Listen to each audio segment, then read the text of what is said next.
The clouds are parting, the weather is warming, the snow is melting, spring is in the air, and the Phillies are in Clearwater. Spring training's in full swing. We're talking all about that. The Sixers are at the midseason mark, and the Flyers are putting on a little bit of a resurgent comeback after a COVID scare. All that and more on a brand new Sports Talk Philadelphia.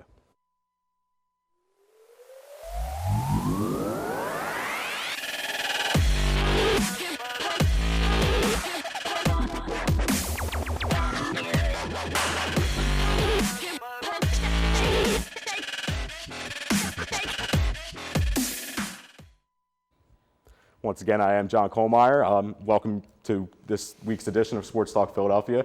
I'm joined by a new guest on the desk, Aiden Tiksinski. I can't say your name ever. It's very difficult to say. People can't first time. It's very difficult. And our remote correspondent, Will Shannon. Welcome, Will. Hello. Thanks for having me. Yeah, no problem. A little bit of a skeleton crew today, only three panelists, but we will talk a lot of sports nonetheless. Let's start with you, Aiden. The Sixers. No, we're actually starting with the Phillies today. I'm very used to starting with the Sixers here. Spring training did begin, and we saw a lot of action, and opening day is less than a month away now. What are you expecting from this roster after the spring training, and what do you expect to see? Yeah, I'm expecting some good things out of this roster. I'm glad that a lot of these guys are getting playing time. Adam Hazley's gotten some good playing time. Roman Quinn, Odubel Herrera got his first start. So I think that, especially the outfielders, that's a position where they do have a lot of depth. So I'm glad that there's still all these different starting position players are getting some time. Who do you expect to fill out that fifth spot in the rotation, the starting rotation? I'm still thinking Vince Velasquez. He's a guy that's pitched for them a few times. I know that he's had his struggles, and there was definitely rumors last year when Joe Girardi got his first season as Phillies manager that Velasquez would get moved to the bullpen. But I think he's pitched enough, and especially there's just not enough guys to fill out that I think that Velasquez will be the fifth guy going in. Shane, what about you? Who do you expect to see surprise cuts or surprise additions to this team during this offseason or during the spring training? Did I say Shane? I meant to say Will. Sorry, Will. I don't. No surprises? No surprises. No, I don't see any surprises, any big moves from the Phillies.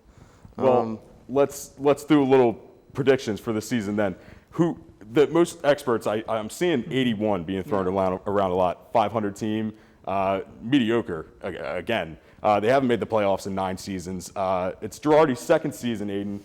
Talk to me a little bit about what you expect for this team in this season. Do you expect a big improvement in Girardi's second season? Do you expect them to go way over that 81 total? I think 81 actually for this team is very good, and it's not necessarily because of the team and the way that it's filled out. It's just that the division is so hard. Nationals are going to be good, as they usually always are. The Mets have made a lot of improvements, and the Marlins last year were a really surprise team. And so I think they'll be good. And that's not even talking about the Braves, who were the division winners last year. So it's definitely a tough division. I expect the Phillies to be better than they were last year. I'm looking at around 83, 84 wins for them. Do you expect them to make the playoffs and end the drought? Unfortunately not. I just think that the National League has been one of those leagues. It's just one of those times where the National League is stacked up. There's so many good teams. And I think the Phillies, although they've improved, I don't think that they've improved enough to be considered one of those top-tier teams. Do you still see the weakness as being the bullpen, or do you see another spot that this team needs to improve upon to really make a big leap forward? Yeah, I think the bullpen is still a little bit of a weakness. I think the other issue, too, is that how are injuries going to play out? They've only played 60 games last year. Now you're going into a full 162. I'm especially looking at the starting pitchers. I'm glad that Nola, Eflin have all come out well. Zach Wheeler's come out pretty well. But I want to make sure that they stay healthy, pitching more innings, a lot more innings than they did last year. If those guys start to go down, the Phillies are in a lot of trouble. Well, I just want to ask you, 81, does that sound like a good number to you, or you expect higher or lower on that total? That sounds like a good number to me. I agree with Aiden on the National League being pretty stacked, and the Phillies, they didn't really make a whole lot of changes during the offseason. They added a few guys into the bullpen, but I don't think it's enough to push them over the top. It'll definitely be interesting to see how they match up with other teams. Who would you expect to win this division then, if not the Phillies? Yeah, I'm looking at the Braves right now still. They've been division winners the last couple of years, and they're still just so dominant. Yeah. Yeah, it'll definitely be interesting, but it does feel great to have baseball back, no? For sure. Definitely seeing fans back in the stands in Florida. Hopefully we'll see that during the season. I think tickets are going on sale, so definitely look forward to the Phillies. But with that, we're going to move into a little bit of talk about the team in the midseason right now. All-Star break coming up for the Sixers. If we could look at the standings here, you see that the Sixers are clinging to a half-game lead over the Nets, with the Nets playing just one more game than the Sixers. Big game against Utah tonight. Aiden, what do you expect with this team and with the All-Star break? Give me your assessment of how the first part of the season has gone for the Sixers. Yeah, so far I think that it's been a bit of a mixed bag. I think nobody expected Joel to be the player that he's been. I mean, he's definitely been one of the most elite centers, but now he's an actually elite player. And he hasn't really been hurt too much either, which I think the Sixers have to be really happy about. One of the things that's definitely been more of a weakness, I don't know if the Sixers definitely saw this coming, was the bench. They've been shaky. They had two really good games out of the past three, 67 points against the Pacers, 40 against the Mavs, but they also dropped only 22 against the Cavaliers. So I think that the bench definitely needs to be more consistent for me to say that they need to be a contender for the NBA championship. Yeah, and speaking of Joel, I think one of the things we've seen this season with Joel is where he used to put on these dominant performances before every now and then, or maybe every other game. Now we're seeing it on a consistent basis, and it's really taken the Sixers over top. And then, of course, you got rid of Brett Brown. You have new leadership with Doc Rivers, and I think that really has pushed this team to a new level. Will, give me your assessment of the team in this first half of the season. The team's been playing well. I agree with Aiden on the bench not really performing up to par. It's a little shaky. I mean, Shake Milton provides you good points on a pretty consistent basis, and Dwight Howard will do some good things for you, but the rest of the bench doesn't really do a whole lot. Korkmaz has his moments, and it's really hard for them if they go out there and Ben and Joel are the only ones that are, and Tobias are the only three that are really putting up good numbers consistently. Yeah, and as you see there, the Nets, again, right behind the Sixers. Obviously, I think it's fair to say the biggest threat to the Sixers at this point. On a real surge lately, 9-1 in their last 10, Sixers 500 in their last 10. We're seeing James Harden play possibly the best basketball of his career. Aiden, how much of a threat are the Nets to the Sixers 1 seed? I think they're a very big threat, and it's not just Durant either. Kyrie Irving, Durant, and Harden have all averaging over 25 points per game. Durant's leading them with 29. So I think when you have three great starters all scoring that many points, I know their defense has been a little bit shaky. That's something that they can definitely improve. You can't improve good scoring. So I think that they're definitely the biggest threat to the Sixers for the 1 seed. Will, what do you think about the Nets as regards to the Sixers? I would actually have to agree. Now, I know earlier on in the season I had said it was the Celtics, and I'd like to take that statement back because the Nets have surprised me. With the ISO ball, I thought they wouldn't blend well together, but it looks like James Harden's transition to point guard has actually helped them out a lot, and he is leading the league in assists, the only person averaging over double-digit assists. So I do think the Nets will catch the Sixers, to be honest. I think that they are their biggest threat now. Yeah, and one of the ironies, too, of the James Harden thing is that Simmons, of course, was one of the big names being thrown around with a potential trade for Harden. Aiden, are you happy that the team has decided to stick with Ben throughout this season? I think Ben's really stepped up this season. What do you think? Yeah, absolutely, John. But I think the other thing, too, when you look at it, is age. Harden's 31 years old. I know he's playing great right now, but he still has like a 4-year contract, I think. So when that plays out, it'll be around 35. Simmons, on the other hand, is only 24. You have him long term. I think that just looking at their age and the way that Simmons is a better rebounder and a better passer than Harden is, I think that the Sixers did a good thing keeping Simmons. You think there's more upside for Simmons than there would be with a Harden trade? Yeah, absolutely. That's very interesting. Yeah, no, I love Ben Simmons. I know that the fan base gives Ben Simmons a lot of CRAP. I don't know if I can drop that word, but yeah, I think the fan base is really rallying behind Simmons, and we saw that pull-up three the other day. That was a stroke. It was beautiful, and I wish he would do that more, and I think he would really put himself over the top. So again, the Sixers 1 seed. Do you expect this? This is the first time the Sixers have had a 1 seed at the All-Star break. I did this research myself, by the way, since the 2001 season with Iverson. Yeah. They're never really in this kind of position, and it'd be a shame to see them squander that away just because of a new big three in Brooklyn. Does this team have the makings of a championship contender this season?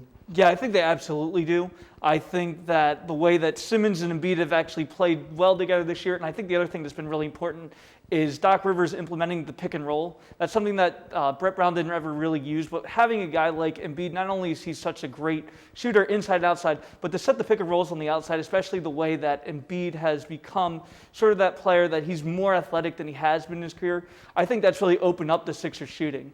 So I think that they definitely have the makings to be a championship team this year with coaching and the players. Well, what do you think about that? I agree on that. I think that when you look at Joel, no one out there on the court can guard him in any game they play. Some people are in the national media are calling him the best player in the world, which is surprising when you have LeBron in the league still and KD and all these other great players. So additionally, Ben Simmons is also the leading favorite for Defensive Player of the Year right now. So I think with the improvement of Ben and Joel this year, it really shows the system and the character that Doc Rivers has brought into the Sixers, and I look forward to seeing them in the playoffs. Yeah, defense, speaking of not only Ben, Joel, and Thibault, Sixers have a great defensive team, and I think that'll be one of the big things that comes into play tonight as we're recording. By the time that this airs, however, Utah will have already played the Sixers here in Philadelphia. So here's a new segment I like to call Nostradamus, Sixers versus Jazz. Speaking from the past, now in the future, Aiden, give me your prediction for tonight's game. I think as long as Tobias Harris is healthy and he plays tonight, I think the Sixers got this in the bag. Will?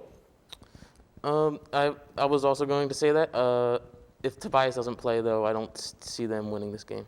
Well, they won the last game without Tobias. Is that fair? That's fair. That's true. It'll definitely be an interesting test against one of the best teams in the Western Conference tonight. But what we're seeing also with this Eastern Conference standings is you kind of got Milwaukee and Philadelphia and Brooklyn, the top three in the conference, unquestionable. It's a question as to who will, what order that will play out. But 4 through 8, we're seeing a lot of tumultuous movement with Chicago moving in. We're even seeing the Knicks making appearances, and it really could have a substantial impact on who the Sixers play in the playoffs if they do end up with the 2 seed. What do you make of this 4 to 8 seed? Who do you think will nab a spot? Chicago or somebody else, or Boston even? I mean, Yeah, there's definitely a huge question mark. There's 7 teams right now. They're all 2 games apart fighting for playoff spots. I think 2 teams that are going to step up at least a little bit that could threaten the Sixers, who've struggled a little bit right now, are going to be the Heat and the Celtics. They're both 2 teams that were very dominant last year. The Heat made it to the finals. So I think that right now the East is so competitive after the 1 through 3 that if those 2 teams or anyone else starts playing better basketball, they can actually become higher up in the standings. All right, real quick, we're going to talk about the trade deadline coming up for March 31st, I believe. There's a lot of players this season, I think, that are being talked about on the market. We see Lou Williams there, Kevin Love, Bradley Beal. Do you see the Sixers making any possible acquisitions through trade? Yeah, I definitely see the Sixers trying to trade for probably a better bench player. I know that Kyle Lowry's been mentioned. I know that he's not really a bench player, but I think he's someone that will be like platooned along with like a Seth Curry or Danny Green. So I think that that's sort of the Sixers sort of look at either like a platoon guy or a guy that will come off the bench and score some points for them. Yeah, I have seen a lot of Kyle Lowry talk.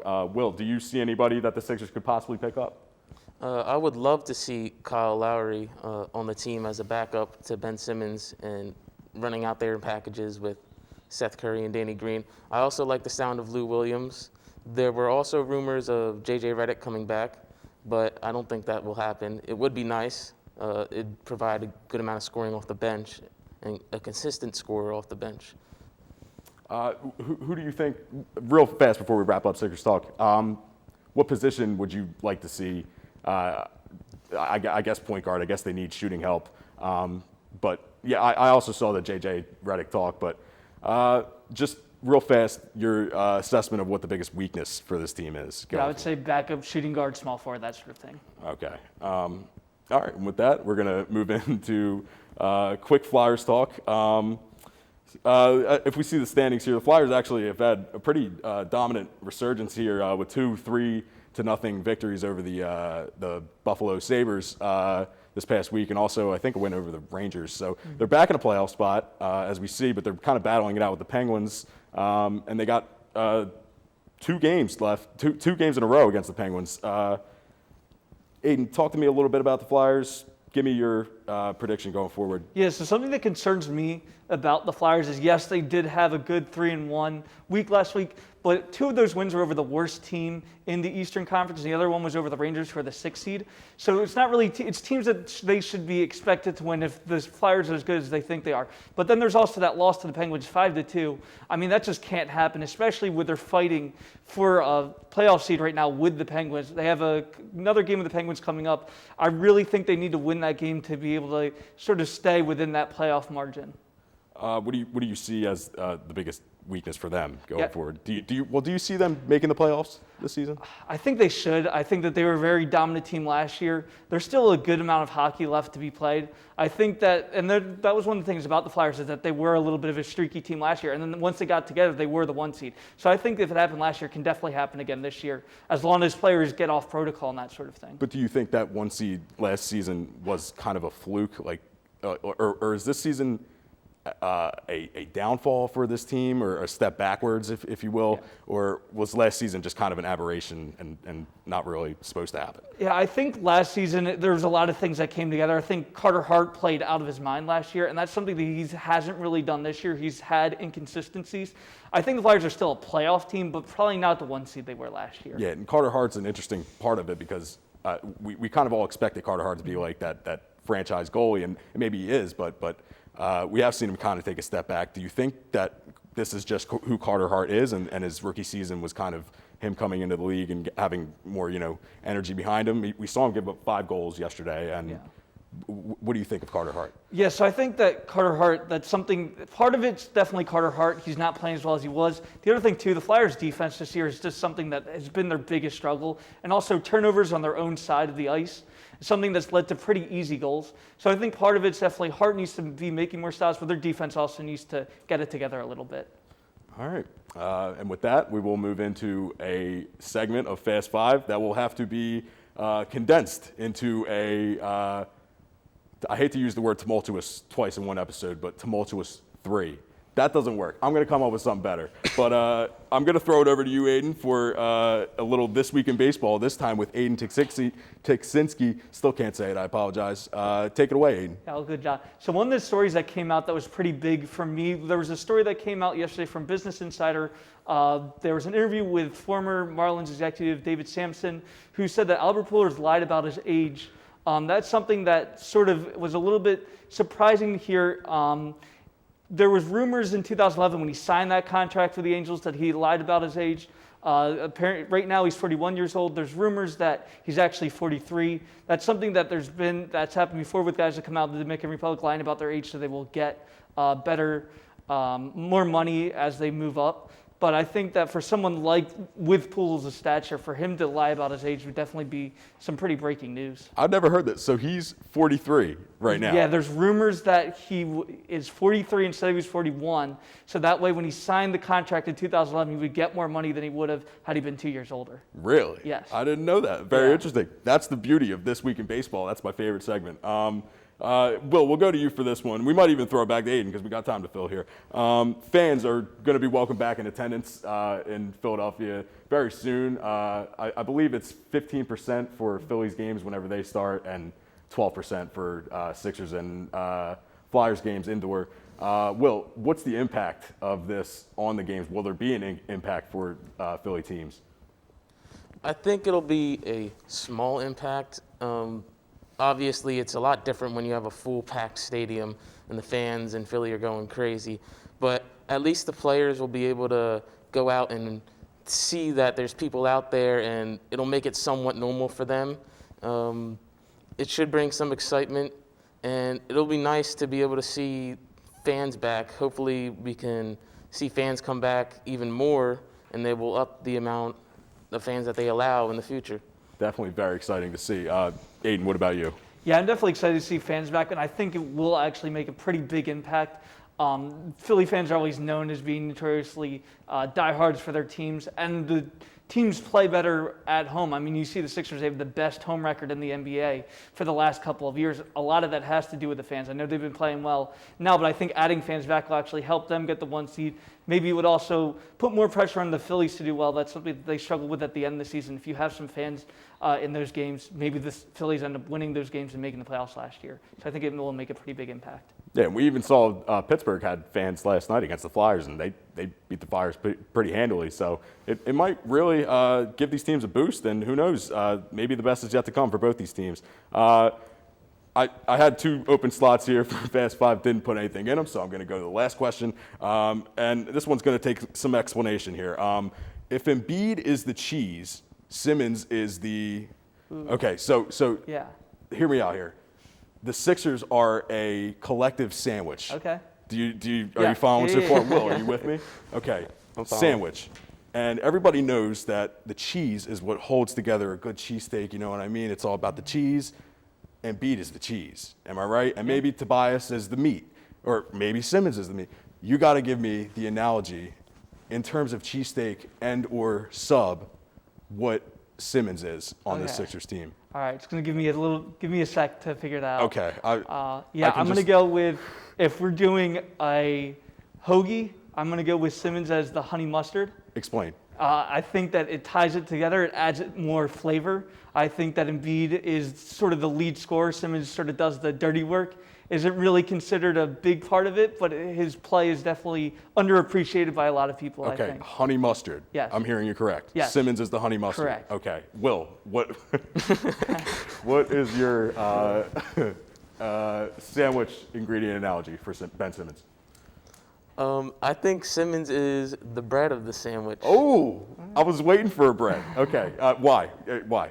Because Simmons is the lockdown defender on the team, and he holds everything in. So he holds the other team within the limits that he wants them to be there. I don't know what I'm saying. Okay, well, he's the bun, and he cradles the team within him. I thought that would be Doc Rivers, actually, would be the bread, but I like that. I do like that Ben Simmons analogy. Let's keep going with it because we got 2 more slots to fill. Right. If we're a Fast 5, we'll change it. We'll throw it into a Fast 5 here. Let's say Aaron Nola for the Phillies. He would be the Chipotle Ranch. He's everything that you want in a spice. He's spicy, he's sweet, he's tangy.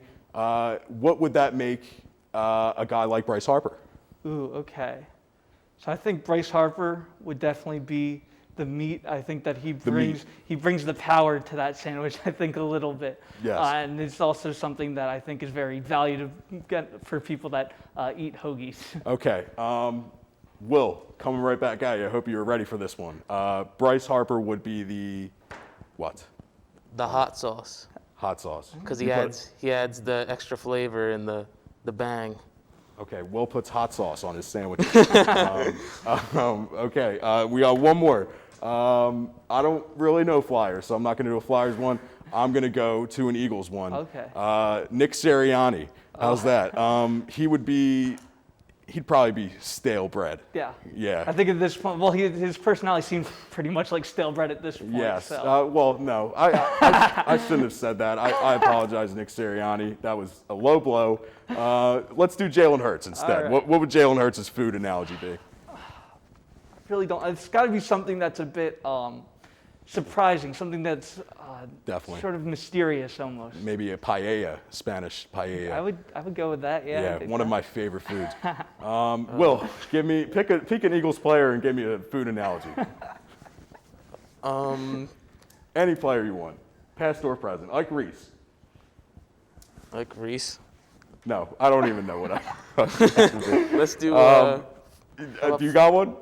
Fletcher Cox. Sure. Yeah. He holds down the D line, and he's the main part of the defense, the main focus of the defense. So I'm waiting for the punchline. I think Fletch is the meat of the sandwich. The because meat. He's the main part of the sandwich. Without the meat, you don't.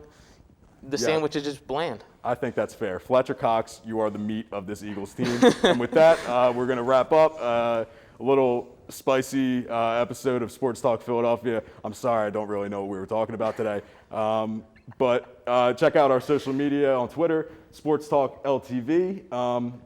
You could follow us there. I don't even know who posts on that, but definitely follow that. And I'm John Kuhlmeier, and thanks for tuning in this week.